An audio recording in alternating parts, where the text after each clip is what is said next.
loving, intelligent soul. He had a great love of animals and people. He had lots of friends. He would do anything for anyone. He would literally give his shirt off his back to anyone who was in need. He was just an all-round good kid with a good future in mind. Had lots of goals.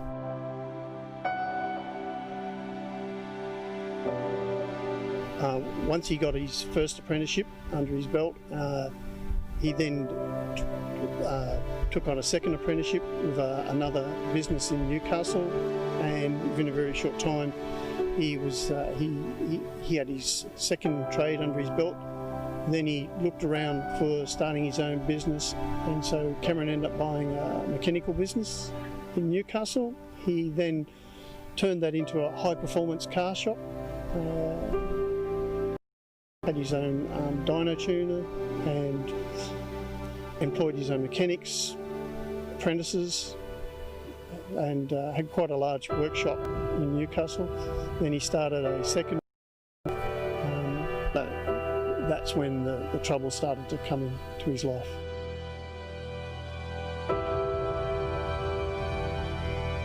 I think it started to go wrong when I think pressure was getting to him. He suddenly felt that he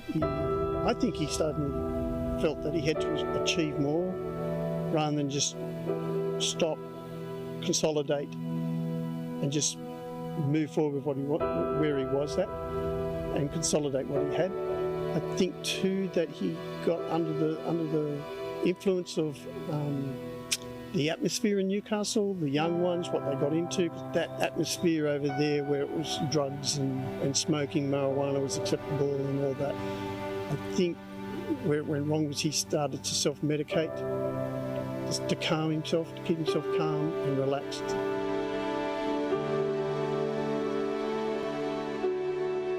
Then his cognitive skills started to fail. I think his friends were picking up on it. I think his employees were picking up on it. He would come into his workshop late and have his employees run the shop while he sat back and smoked his marijuana. Week by week, month by month, it became worse, and we could see that he'd started what we used to call Dexies. Oh, the psychiatrists amphetamines, and they make me feel really good.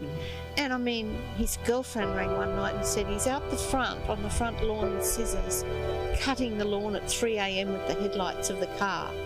The Dexies had kept him running high and ramped up all the time.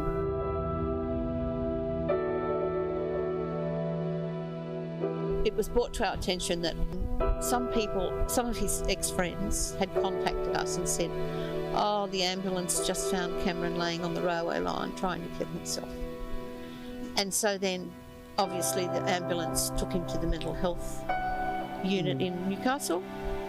And that happened on 7 or 8 occasions where they had picked him up, the ambulance put him or the police. Well, both usually would have to come because he was quite psychotic.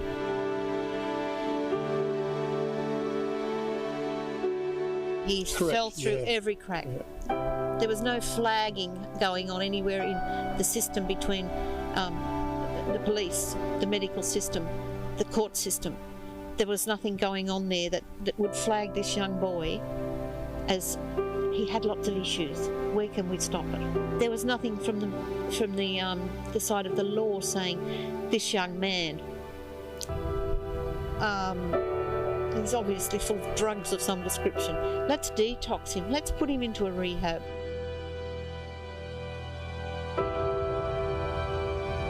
Under the charges that he was under, technically it was a jail sentence. We felt that was the wrong approach because that's not going to do anything for him. If anything, that will educate him more. Plus his mental state was not cohesive to that sort of environment, I would have thought. And he always threatened that he would kill himself rather than go to jail. Always.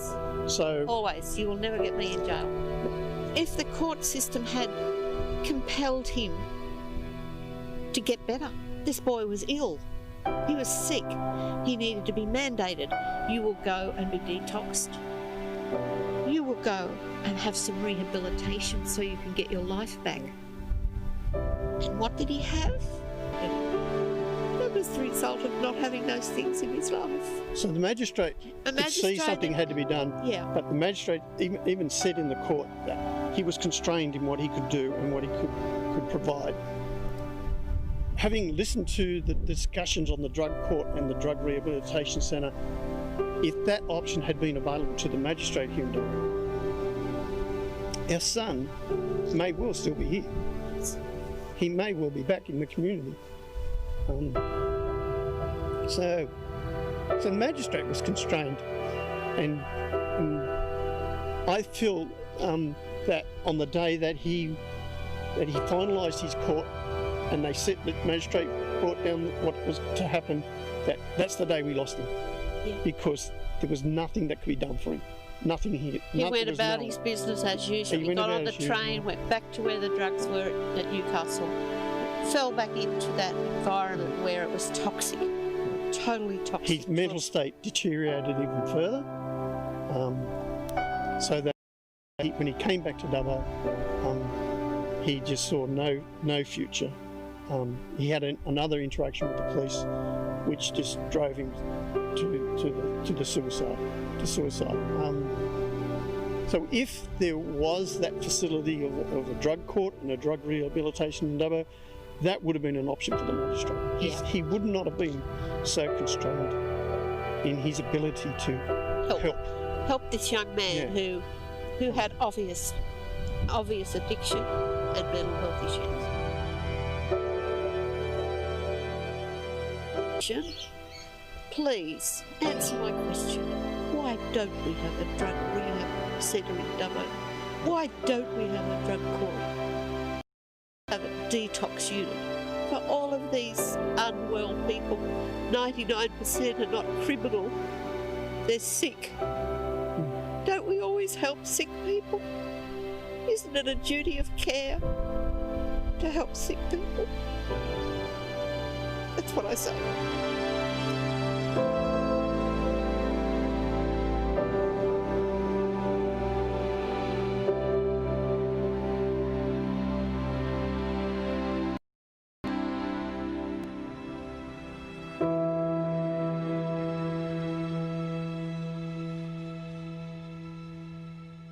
Hello, and thanks for joining us for the third in the Q&A panel series of Dubbo Needs a Rehab. We'd just like to say a big thank you to Joe Kellaway, who hosted the first two panels, so I can say thanks for coming along, Joe. If you did watch last session, you'll know that it looked in many ways at a business case for a rehab centre in Dubbo. Today, as you might have guessed, we're taking a bit more of a personal story, and I'm going to introduce you to panellists in just a second. I would like to invite beforehand Auntie Margaret Walker to come up and give a welcome to country though, please.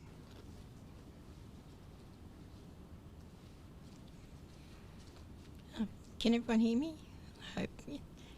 Good afternoon, everyone. I'd just like to introduce myself.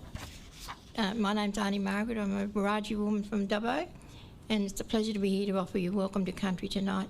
And the country we're meeting on tonight is Willow Wiradjuri.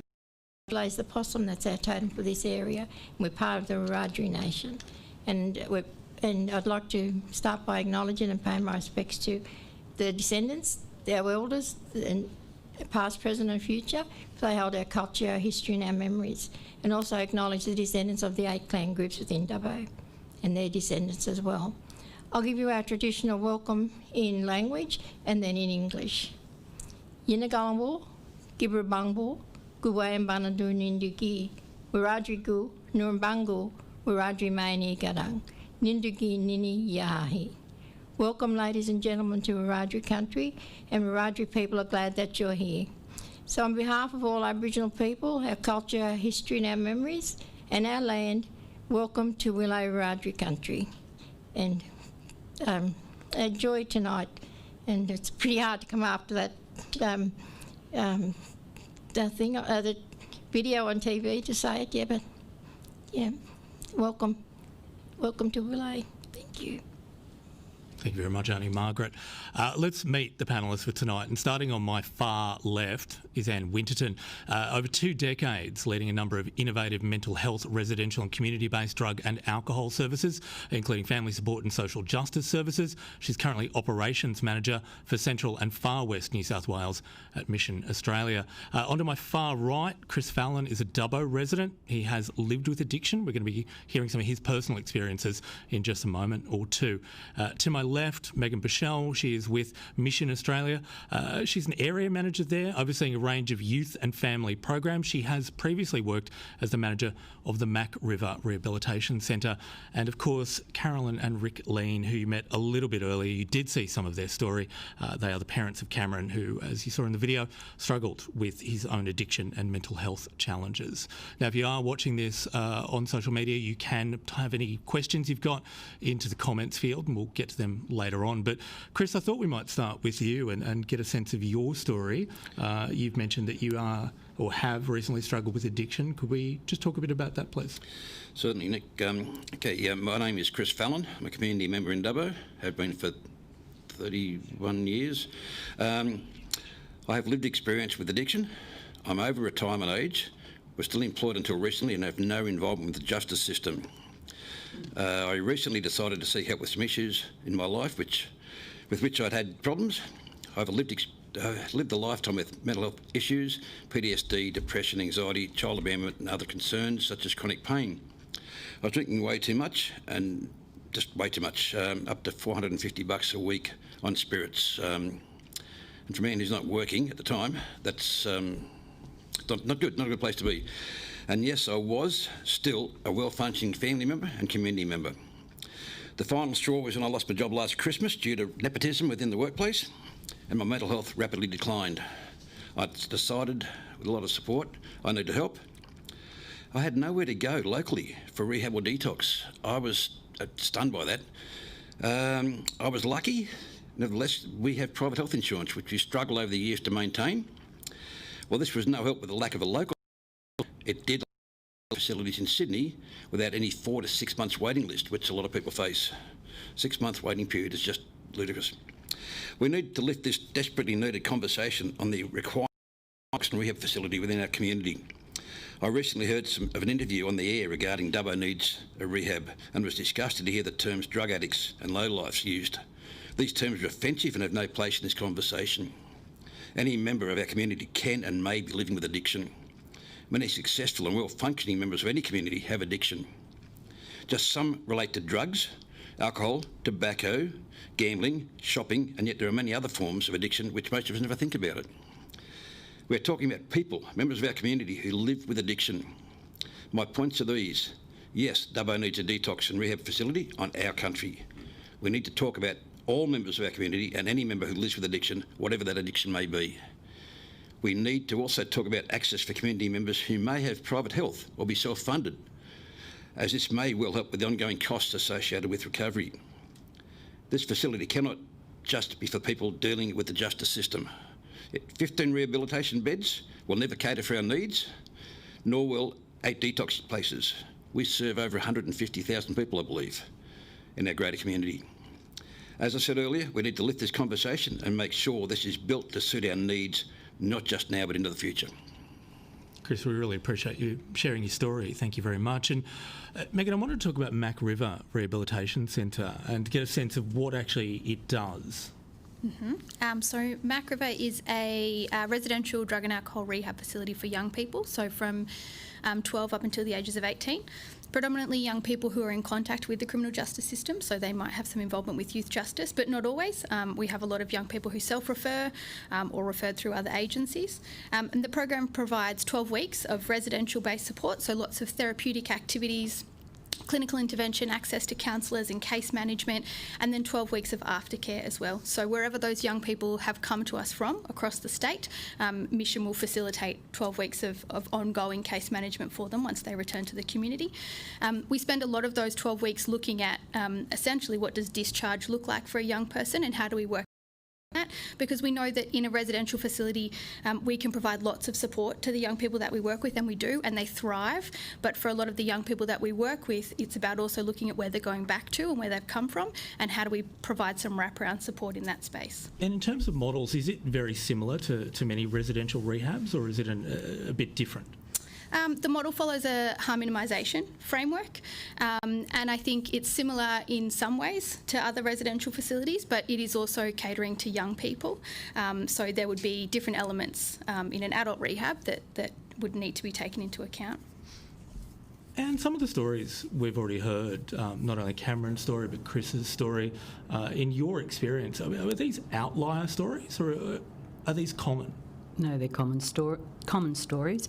I suppose us working in the younger field, on the 12 to 18, it's been interesting to see what happens there. We are an intervention. We're only a small service. When you compare, that's what we have referrals from nearly all over New South Wales, mainly in the far west. But we hear those stories all the time. Yeah. Rick and Carolyn, Chris mentioned before that he, was struggling to find support within the Dubbo area. What do you think a rehab could have meant for Cameron? Well, if it was here in Dubbo, because he was always drawn back to Dubbo, he always came home. If we had something like that here, we could have initiated it here. As it was, we were constantly travelling to Newcastle and trying to find avenues in Newcastle, and not being from that area, every time we opened a door, it just got slammed in our face. Like there was always a block to what we were trying to do for our son. Yeah. But having said that, the child, Cameron, needed to be in a position where he was going to accept that help, and that's the problem we found.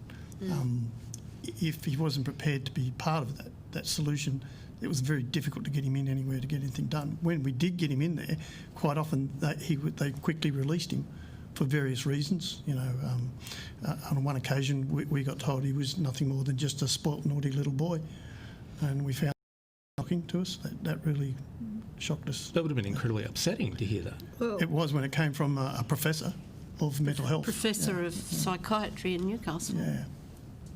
That really shocked us. And the interview was taken with her, and the whole time she was talking to us, she was on her phone waiting for the birth of her first grandchild. Yeah. And I think we had about 12 to 14 minutes with them. Yeah, and after we'd travelled from here to Newcastle. Yeah, but that was just that was sort of like the extreme that we had. But mostly, like, we had to involve police, we had to involve ambulances, we had to involve mental health, doing calls upon him, welfare checks and all that, and we had to do all that from here, and it was very difficult. Plus, we also had the obstacle of our son being 28, 29. That at that age, we're deemed as having no responsibility, no authority, no ability to have input into his life. So in the eyes of everyone, he was of age, so therefore we had no rights to step in, and so quite often we would ask mental health to intervene, but they might go, and on the occasions when they did go, if we did any follow-up, they would not talk to us on that basis.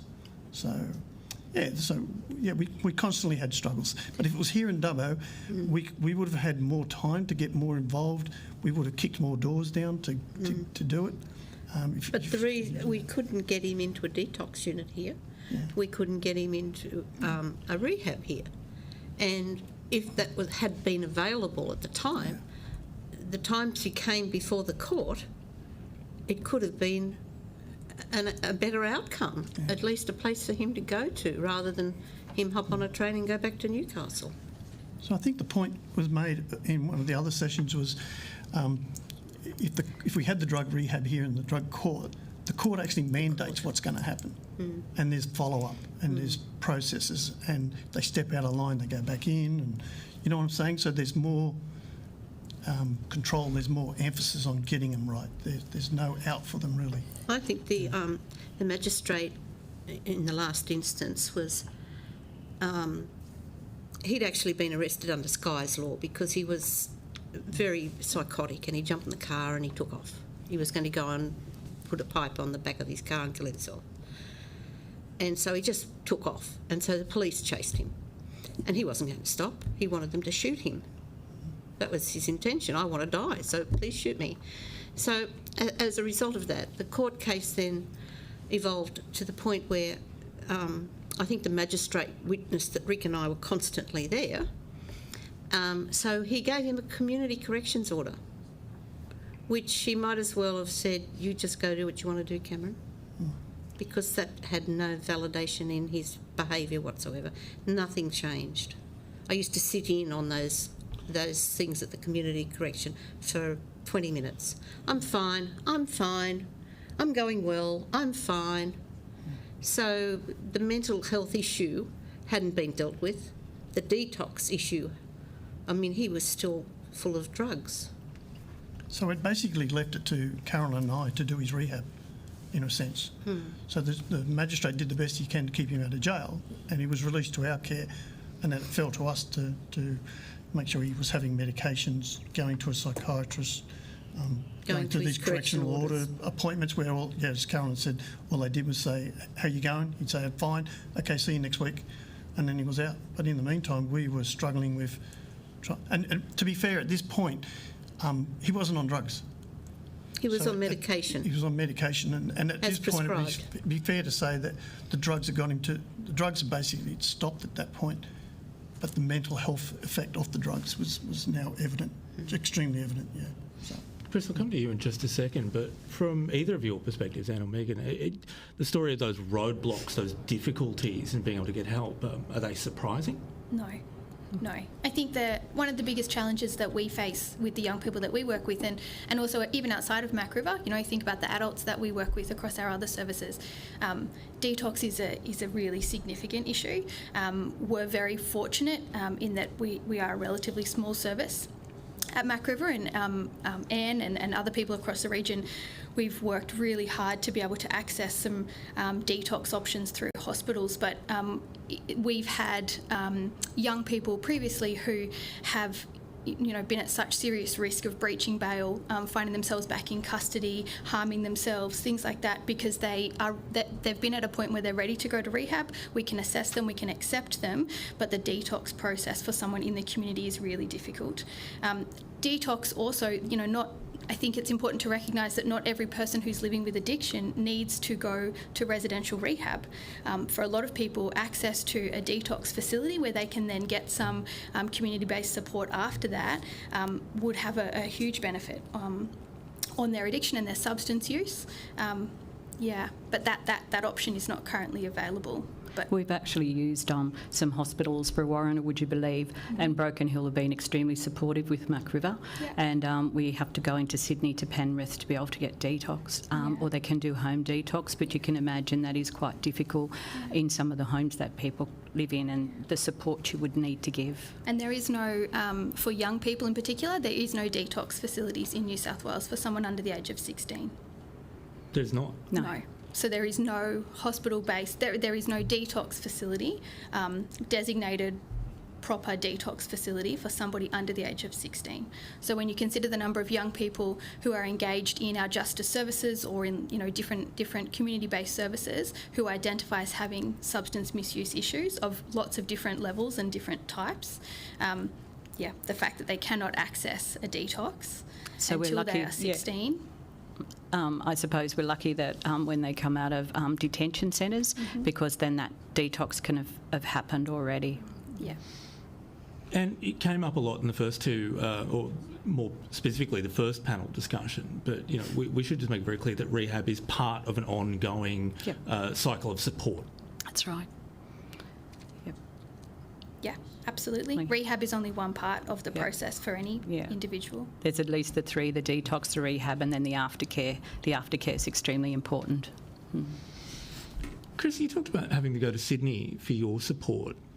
Was it difficult being away from family, from friends, from the traditional support mechanisms that would have been around you? It was. The facility I went to, I had to go to a detox facility first because they wanted me to medically detox, as opposed to just going to the facility where they did the rehab. They also do detox there, but there's no overnight doctors. And I had to go to a facility because they were concerned about my comorbidities, which turned out to be a problem, but I had to go to another facility first for a week. and then to rehab. Generally, the first Sunday you're in rehab, you're allowed to have a visitor for 1 hour. One visitor, 1 hour. Due to COVID, of course, you can't do that, so you're allowed to talk on the phone to someone for 1 hour on a Sunday. That's the only chance you get in the first 3 weeks to speak anyone from home. And it's, while I found it uncomfortable, there are a lot more people in the community that would find that even more distressing because of their cultural ties. I'm not born and bred in Dubbo, so I don't have that necessary tie to Dubbo that a lot of people do have, or any of this country. My people come from, the biological people come from Ningan. But I think it's important to realise that a lot of facilities, no matter where they are, will only allow visitors on a Sunday, and it may only be one. So if you're in, that's a big burden on not just the person in there, but their family as well. If you've got kids, do you go 12 weeks without seeing your kids? Your wife or husband or other half? It's going to be tough, and that's if you can get into a facility inside of 12 to 16 weeks. I mean, who's going to put their hand up and say, I need help? Great, we'll be with you in 16 weeks. Great, I'll just stay where I am and I won't relapse in 16 weeks. It's not feasible. That's not realistic, and it's downright cruel and dangerous. That's when people go out and reoffend and just go backwards at a rate. So, and I believe this has been talked about for a number of years, but when I put my hand up this year and said I need help, that's because of my comorbidities, the facility in Orange wouldn't even touch me. Didn't want to know about me, which in a way was a saving grace. But I found a place which is private. They have 53 beds in that one facility. 52 beds in that one facility, and those beds are always full. At least within 24 hours of one going empty, it's filled again. So they've got this. That's all private or self-funded. That's with no public patients. So, and there's a number of places in Sydney we can go for rehab. So if they're that full and that busy all the time, as I said, 15 beds are going to cut it up here. Not by a long shot. And detox, well, my understanding, there's 2 levels of detox. One is you go into rehab and you just detox while you're in there because you don't have a level of issue. And there's one where you need medical detox where they're concerned because they might be reactive to some point where you need medical intervention, and that's why you go to a medical facility. So I don't know how you're going to work this out or how we're going to work this out, but I hope the conversation picks it up. And I know they work on bed numbers because of the staffing numbers. There's a ratio there. I'm not sure what that is, but I imagine 52 is the maximum you can have with that number of staff. Over that, I would imagine you had to have more staff. So there's a cost issue there or a budgetary issue. And if you get private patients into a facility, wherever it is, or self-funded, surely that's going to help with the ongoing costs. But we need it, and it seems that this conversation has been going on for years, and we're still not there. I don't understand that. I really don't. And it's deplorable. It's disheartening for those who, as I said, you put your hand up, I need some help. And who's going to wait 16 weeks without ending up in the gutter somewhere or dead? I'm sorry, that's a sad, tragic fact of life. How much of a problem can that additional waiting period be in terms of outcomes from people who are trying to go through rehab or detox? Can be quite difficult because the young person can make a decision that this is where they want to go now. They're ready to go to rehab, and we've got to wait for 3 weeks or a month or whatever it might be. So the decision can change. They can start using other drugs. So it can be a very difficult thing. I think it would be quite important for any facility, and I mean we do it, and obviously bigger facilities. For any facility to provide a level of inpatient, outpatient type complementary services, because one of the things that we do when there is those gaps and we can't get someone into detox straight away is very quickly wrap around some case management support. And absolutely, that doesn't mean that young person is suddenly engaged in the rehab process, but it means that we're maintaining where they are in terms of the stages of change and in terms of where they are with their motivation, and trying to minimise the risk that their use escalates or that something occurs. And obviously for us, a lot of that concern is that the young person offend, and we don't want that to happen. But any rehab, an adult rehab would be the same. I think it would be best practice to provide a level of outpatient-based support to people while they are waiting to access either a detox or waiting to access your rehab. If someone is saying at that moment that they're prepared to refer themselves in or access some support, to me, that's the moment when you should be putting as much in place as you can. And my concern would be that as a rehab gets bigger, when you look at more and more beds, how do you facilitate that? Just to be clear, what does an outpatient support look like? So you could have case management access, you could have people who are able to access some of your programs, some of your groups.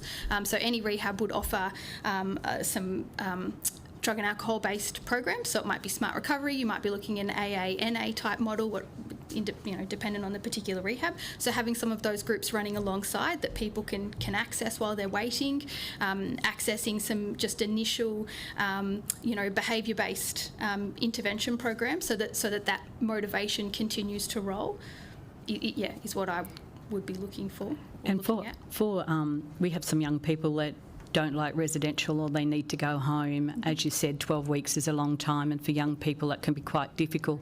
And again, that's sometimes we do a wraparound in the community for them as well to see if we can keep them on track, so they've got that option still to do the rehab process. So leaving would not be the end of the story? No. If they want to engage with us still, we can still continue with what they're doing in the rehab in a different sort of manner. Yeah. Mm-hmm. Something I wanted to touch on when we talked about Cameron's story before is, I think for many people when they think of who might need rehab or detox, they wouldn't think of someone who, as you pointed out, was on a very successful track, it looked like, in life. Yeah, correct. So he didn't start his drugs till he was 26? About 24. 24, and it was 6 years. And it was just, but the thing with our son was, I think he must have had a chemical imbalance there that was masked by just normal life. He was very smart, like his intellect was really good. He had the gift of the gab. He was a businessman. Yeah, he was a real businessman. Yeah, and but once he started smoking marijuana, for example, it was like a chemical reaction. He just changed overnight. It was so fast, I couldn't believe it. And then he wanted to build up his new business with weed. Yeah. I can make. He was so articulate. He actually wrote out a business case and presented it to me as an investor to invest in buying and selling drugs. And this is how you go about it. This is how we'll get in our customers. Like, he wrote a whole business case and presented it, presented it to me, and tried to. And I just, where's this going? Like, this is crazy. This is crazy talk. He was living on speed at that time. Yeah. He was on speed all the time. So it did sound like one of the hardest challenges you had was getting him to acknowledge that problem. Correct. He's never had a problem. I don't have a problem. Which was the mental side of it coming out. It's us. Yeah. We had the problem. We had the problem. So it was the mental side that was starting to come to the fore. So in the end, he was quite paranoid. He believed the earth was flat. So he was vehicles would be driving behind us in the car, and he'd swear they were undercover police looking for him. He said the police were monitoring his phone calls. In fact, when we were going through his possessions, we had a bucket, and I pulled the lid off, and it was full of engine oil. And when I started going through it to see what was this, it was heavy. I sensed it was really heavy. It was full of mobile phones. He was dumping his mobile phones in there because he thought the police were tracking him on it. So, Chris, that's a different story from your experiences, obviously. When did you find a way to acknowledge that you did need help? I'd known it for some time, but I refused to accept it. Family were concerned, and I still refused to accept it. And I guess I've got to say a family member made a comment to me some months ago that it's not your fault where you are, it's your fault if you don't do something. For some reason, that comment really resonated with me, and the fact that it was also mentioned to me that night that my wife nearly left me at one stage because of my drinking. So within 2 days, I'd started making bookings to get into a facility. And that's when I become totally gobsmacked by the fact that we don't have a facility here. So as has been mentioned earlier, if there was a facility in town, it's got to be a totally different outcome for a lot of people. With respect, not just your son, but many, many people are going through this. We need the facility, we need it on our country, and we need it yesterday.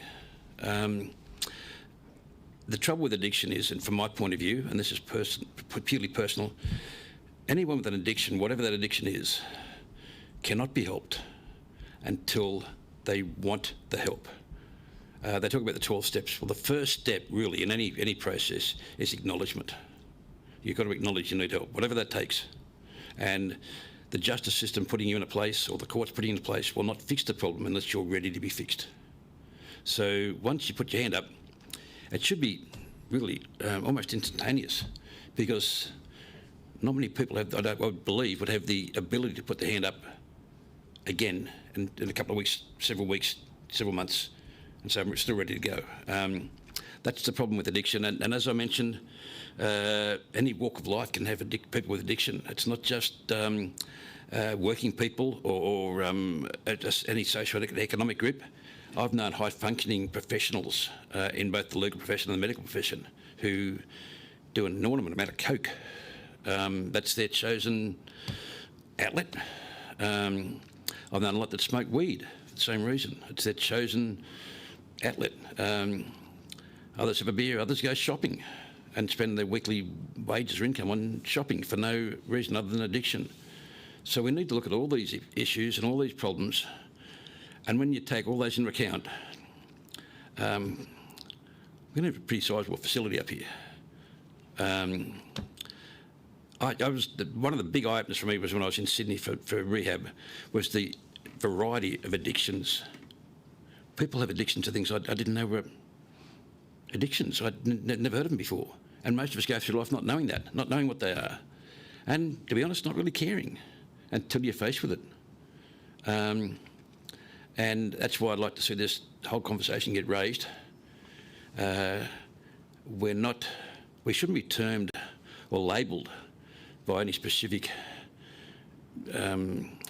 social tag. We're all people with a disability. Sorry, with an addiction. I'm also in the disability sector.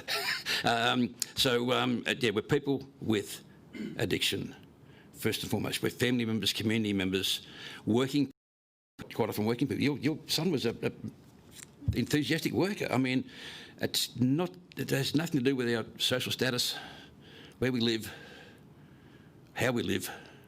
And addiction is a very real part of anybody's life if they're just one day take a step in another direction. Two very different stories of addiction and need for support. Can a single residential rehab facility provide that breadth of support? That's a big question, isn't it? It is a big question. Here you go, Megs. I think if you look at things from a practice perspective, one facility has to consider what it would be there to deliver and what the primary focus of that facility would be. Again, from a practice perspective, I think it's important that you might do a bit less but do it really well, as opposed to servicing a lot of people but maybe not being able to deliver the same kind of tailored support to individuals. Because I completely agree. I think people who are experiencing substance misuse issues come from all walks of life and lots of different backgrounds, which to me suggests that each of those individuals requires and deserves an individual response to what they're going through. And I would think that any one facility needs to take that into account. Yeah. Yeah, I agree with you, Megan. But I think we need to be individual. I suppose when you look at even the clients at Mac River, that they're all individuals and they come from different backgrounds. They come for different addictions. So we have to be flexible in how we deliver and what support we give them. I suppose that what they've got in common is addiction. Yeah, all got addiction. What we're talking about, that support, when we look at Rick and Carolyn, who clearly needed support as family members, yeah. What is available for the families, support-wise, for families of people who are experiencing addiction, who are being impacted by that addiction? Yeah, I suppose there's different sorts of programs that with Mac River that we do run, like ANTS, engaging them back with their parents, like a mediation, family mediation. We give them long-term support, part of that 3 months on exit when they're at home, that aftercare. A lot of family work's done. Even when they're in the rehab, we also engage and want that relationship to improve, because often it's been a difficult time. So those are the sorts of things over that period of time that we work with. Yeah, I think it's important though to acknowledge that there is difficulties in family members being able to access support for themselves, and like you said, your son was an adult, and being able to access support for you, even if your son wasn't prepared to access support, can be really difficult. Quite often there'll be community-run programs, so Al-Anon meetings and things like that community members can access and family members can access to basically be supported by other people experiencing similar issues. But I'm not suggesting that would be sufficient or that is enough. I also don't think that those programs run particularly often locally, which is difficult. We get a lot of calls to Mission across the board, not just for Mac River, for family members wanting support for their loved ones or for their children or for their parents, things like that. And that's probably one of the hardest things that we often see from our service is where do you refer those people onto when it's not actually those individuals that are needing the assistance in that sense. We've got around about 20 minutes left, so if you do have comments, pop them into or questions rather, pop them in the comment field on whatever social media you're using to watch this. We will be taking questions here if anyone just wants to indicate if they do have a question. One of the things that struck me about Rick and Carolyn's story was just how hard they worked to find somewhere. Like, alone seemed very difficult to get a hold of in terms of where they could begin getting support or finding support for Cameron. Yeah, absolutely, and that's not uncommon from families that we've spoken to. I think huge admiration for the fact that you did that for your son. I mean, we work with a lot of individuals who don't have family members who are able to do that for them, and that's really difficult as well, where it's often different service workers who are trying to advocate for people to be able to access services. For us, a lot of the working with are coming from families and backgrounds where there are similar issues, and that can sort of add an additional layer. But yeah, very challenging to be able to source that information, and quite often, unless you know where to go and what to look for, it's really hard to find. It's guidance. Yeah, we needed guidance. Where do families of drug addicted people or any sort of addiction, where do they go to find out if you're doing the right thing? Yeah, we were told many times, don't enable him, don't give him money. Don't enable him. So, we started off, we can't see him living in a gutter, and he lived in a drain for 6 months, in his car 6 months prior to that. There was but he wouldn't contact us either. Yeah. How could we help him? We didn't know where he was half of the time. Yeah. So the only way we could do welfare checks was to get the police involved. Yeah. Once you get the police involved, That's when they act with the law. So quite often, and as was says in the earlier panel, that they start out with just small infringements, and then it becomes full fines, and it becomes convictions. A number of times we were paying his fines. He had no way of paying them, so we were paying fines for him. Not enabling him financially. At one point there, what we were doing was, I did send him some money once, and then I found out he just gave it to somebody else. He was still very kind-hearted. So on one occasion I sent him some money, and when I asked him what happened, he said, there was another guy who needed it more than me, so I gave it to him. So there was a situation like that. So at times there he would ring up and say, Dad, I'm hungry, I've got no money. And we would send him go to the shop, and then get the shop owner to ring me, and then I would say, what does he want? Give it to him, here's our credit card, just put it through your system. And so we were doing that in the end. And as Chris was saying too, like, we can get windows of opportunity where they want to get in and do something. Here in Dubbo, and I'm assuming, like, we had a path warn between here and Newcastle, for example. And so he would ring, Mum, Dad, come and help me. By the time we got there, he totally turned around, and it was, get away from me. What are you doing here? Just like it had changed. One afternoon we went there, and he said, I'll meet you down Industrial Drive, wherever it was, down near the old BHP place where he was. It's deserted now. And we met him at his house, and he said, "What are you doing here? We don't want you here. I don't want you here. I'll meet you down there." This was the paranoia the whole time. And he said, "We'll meet you down there then." So we got down there and we watched him walk along Industrial Drive. He was so paranoid. Every car that drove up and down, he was... Then when he got to meet and talk with us, he brought out a blowtorch.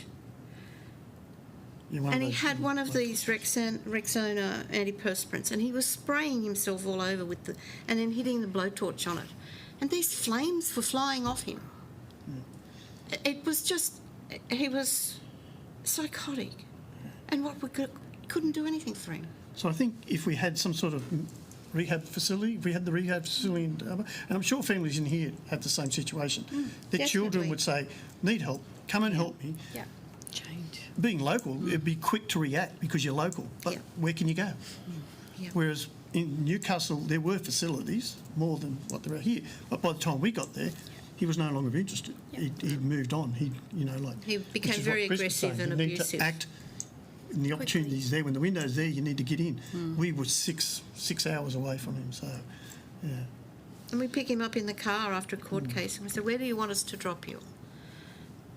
And he'd tell you, and then he'd be driving along to that point, and suddenly he'd be getting really aggressive and abusive in the back seat of the car. And on one occasion, I turned to him and I said, "There'll be none of that. That's not acceptable." So he jumped out the back window of the car in the traffic. On the highway in Maitland. Yeah. Just ran off amongst the traffic. Unpredictable behaviours all the time. So, to be honest, the only time we really got any help from him was when he came back to Dubbo and the police arrested him. Then he was put for 11 days in the mental health ward at Dubbo Bay, and there they assessments. They attempted to work out what was going on, what drugs he was on, what he was doing, but he could only stay 11 days, and then because the police had arrested him, he had to be handed back to the police. So that was the best window of opportunity we had was 11 days, and it took an arrest to do it. And I've got to say, Chris, being close to family, while he was in there, he was automatically being detoxed, wasn't he? Mm-hmm. And so I found 2 massive bottles, uppers and downs, in his car, and I handed those into the mental health ward. And every day, he was so sad. He would cry streams of water. And he'd say, "Mum, don't leave. Come back. I need you. What time are you coming tomorrow?" For 11 days, And he was cold all the time. And I went and bought him all these warm clothes. But when he got out, he just locked himself in this room. And the psychiatrist said, "You need to rest your brain for 12 months, try and sleep as much as you can," which he did. He slept 18 hours a day. He was so heavily medicated on prescription medication, but it got to a point where he felt like he was a zombie and he couldn't handle the medication anymore. So naturally he wanted to go back to Newcastle. So pack him up and away we go again. We couldn't hold him at home. He was becoming aggressive again. Plus, he was an adult, and we had no rights. We can't hold you. You can't hold them. An 11-day window of opportunity. I mean, when we talk about long-term outcomes from addiction, do we see a difference between people who are asking for that support and people who are coming to that support through an encounter with police or the judicial system? I don't know that I'd say that there's a difference between how the person maybe comes to that support. I think the evidence does support the person having the motivation to change, and when you consider the cycle of change and where someone's sitting and what is actually motivating that individual, as opposed to someone just being directly mandated to treatment or to rehab. But that's not to say that someone who comes into contact with a system, and you can see day window, that's 11 days that you can work with someone around their motivation and look at the stages of change and look at where they're up to and what's going on for them. So yes, they might have been brought to the window through an unfortunate experience or contact with the police quite often, or contact with mental health services, but that's a pretty solid period of time to be doing some work with someone, and I guess that's where those wraparound supports come in, that you can put things in place and start that process. But it's unfortunate when that window is available and not not able to be utilised. The guidance we were given when we were taking him out on the 11th day, when Cameron goes home with you, you need to make him feel more worthwhile. That's the meeting. From a clinician's point of view, They were psychiatrists and psychologists, 3 of them. it does sound like they've had some unusual advice given to them. Lack of advice, sorry. Yes. Yeah, I think there's lots of different, without knowing all of the information, and Yes. absolutely with no, with no disrespect, but yeah, it certainly sounds like there could have been a lot of different things explored, and I suppose, and I also, we work very closely with the health department and with, and things like that, and they are also very overwhelmed with the number of people that they're supporting and understaffed. But yeah, you would wonder why, were there any appropriate referrals made? Were there any support services contacted that he could have been connected in with when he left the mental health facility, or that the family could have been connected in with, things like that? There was one. They said that they put us in touch with the local mental health unit in Bolt Street, wherever it is, and the lady was lovely there, and she'd call. I'll speak to Cameron. I don't want to talk to her. I don't need her. Yeah. I'm fine. Yeah. I'm fine. Yeah. And from a service worker's perspective, She can't do anything. there's really, there's very little that, and even understand whether that be a young person or an adult, Yeah. there's very little that we can do if the person won't engage with us. Yes. And that's where I think a drug court and a rehab, Yep. from what I was hearing how it works, Yep. is that the court would actually monitor him and ensure that he's doing everything he's supposed to do, and that there would be the teams that would be coming in to work with him and to get him back on track. So it's it's not that option to them to say, I'm fine, walk away, leave me alone. Yeah, and the drug court is a very unique model that provides a lot of support, Yeah. and Yep. yeah. Yes. Got about 8 minutes left, so if you do have a question in the audience, throw your hand up, please. And if you do have one, if you're watching online, pop it into the comments box. Chris, I wanted to get back to something you started talking about, indicating that you thought there was a great deal of stigma attached to reaching out for support. There often is. A lot of people, I believe, feel embarrassed, self-conscious. I mean, human nature is a very fickle beast at the best of times. You put on top of that an addiction or more, and people feel, and I think it's because of, well, largely to do with social media and human attitude, community attitudes. You can feel very awkward about saying, I need rehab, I need help. And I think most of us would say we'd walk through fire to help our kids, and you two proved it, but sadly with the wrong outcome. But there are a lot of people that don't have that family support for whatever reason, as I think you alluded to earlier. Some people don't have family or close friends. Some have family and close friends who just can't pick up on the need to get in and help. One point that Megan mentioned, I think it's very valid, and I respect that point, is if you have a smaller facility working on better outcomes, it's fantastic. But who's going to... You can go or you can't go. And I don't know how many we need, but I wouldn't want to be in that position, and I would be shattered if we had a facility in town and my child or my grandchild needed help and still couldn't get in for 12 to 14 weeks because the beds are all full. 25 years ago, the AMBOs would tell you they'd pick up people from the base hospital that came in with some sort of psychosis. They'd have to medicate them up here to calm them down. They get into Bloomfield, and by the time they got there, all nice and calm, and they appear to be fine. So they put them in a taxi and send them home. Often they beat the AMBOs back. I mean, this is 25 years ago. What have we learnt? We need to distinguish between mental health, which is an issue in itself, and addiction. They can combine, but they're not always there. So while that was a terrible situation, we were 11 days in a facility and they still didn't pick up and give Cameron the wherewithal to go further, which is tragic in itself. They've got their own constraints, and quite often, as mine used to do, they're looking fine, they test out fine, so just send them home. And then they come up with comments like, make them feel needed, make them feel worthwhile, make them feel, as I said, well, people are a fickle beast at the best of times. And you throw in these handful of other issues. Yeah, look, I was embarrassed at first when I said, well, I don't have a problem. It's only a bottle and a half or 2 bottles a day, and it's good quality bourbon, and it's only $450 a week. And that's not the reason I lost my job, but that put me over the edge. And I haven't worked since Christmas because of other health issues, and then that too.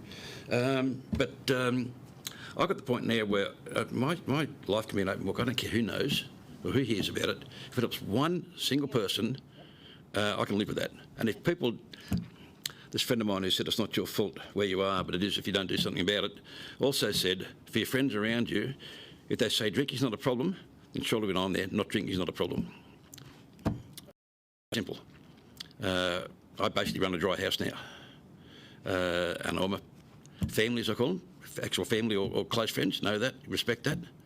Having said that, I can still take my wife out for dinner and buy her a glass of wine and drink soft drinks. That's a change, but it's, as I mentioned, you've got to be prepared to put your hand up and say, I need help. You do that, you want someone to be there to pick up the pieces and guide you and steer you, and your family, as you alluded to a number of times. My wife could only talk to me on a Sunday by phone. I couldn't talk to my daughter as well because she allowed one phone call or one visit. That's at the facility. With COVID, it was a phone call. So you sit there all day, all week, and you wait for Sunday and you look forward to it. You get one phone call. What have you been doing? Nothing. So you've got nothing to talk about. So having someone there in person, just go for a walk at the gardens, it'd be a lot easier. And being local, and I know for the Wiradjuri people, they really need to be up here getting looked after, and so do the rest of us really. It's where our families are. We have had a question in, Chris. 1 second, sorry. Pat has asked, how much do we need to shift the conversation and focus away from a criminal perspective to a health need when we're talking about rehab and detox? And I think that'd be interesting for either you, Megan, or Anne. I mean, I think I know I certainly sort of almost, we go to the justice space because that's the work that we do, but I think absolutely. I think it should be a health-based response, and it should be an early health-based response to avoid someone having to come into contact with the criminal justice system. I've worked in custody community, and I've worked for corrections and also for NGOs, and the number of individuals that you see who are, yes, now in contact with the system, and that becomes an ongoing thing for them, unfortunately, but had based response very early on in the piece to address lots of substance use, so to address their mental health quite often as well, or to address trauma and different life experiences, then potentially, yeah, we wouldn't have to get to the criminal justice end of the conversation. Totally agree. That's it. That's like the next step, the criminal justice. That's why I mentioned the subject, the conversation. It's not just about criminal justice system. That's it's right. Not just about a number of individuals. It's about the community, and we need to focus on that. And as I said earlier, you can include people who have private health, which may be a minority, I don't know. And self-funded. Some people go and self-funded. I found that when I was down in Sydney. A lot of people are self-funded. But that's going to help with the ongoing day-to-day costs and help spread the load. I do think, though, if you consider things like the drug court, while yes, I think we should move the conversation away from it being a justice-based problem solely, if someone's coming into contact with the criminal justice system, we need to have options, or that system needs to have options. Yeah, things like the drug court, or you've got programs like Merit and lots of different options that are available to hopefully make it a limited contact as opposed to an ongoing contact. Yeah, Cameron didn't qualify for Merit. Okay. I think it was because of his charges he didn't qualify for it. Because it was because on Sky's laws that's actually a criminal charge, I think. Yeah. So that's the magistrate was constrained by what he could come down with. Okay. So the end, like I said in the video, we basically lost him the day the judge, the magistrate said, this is the result, this is what's going to happen. The magistrate was trying to do his best not to send him to jail, and which I think, as I said, I didn't think that was an adequate way for him to go.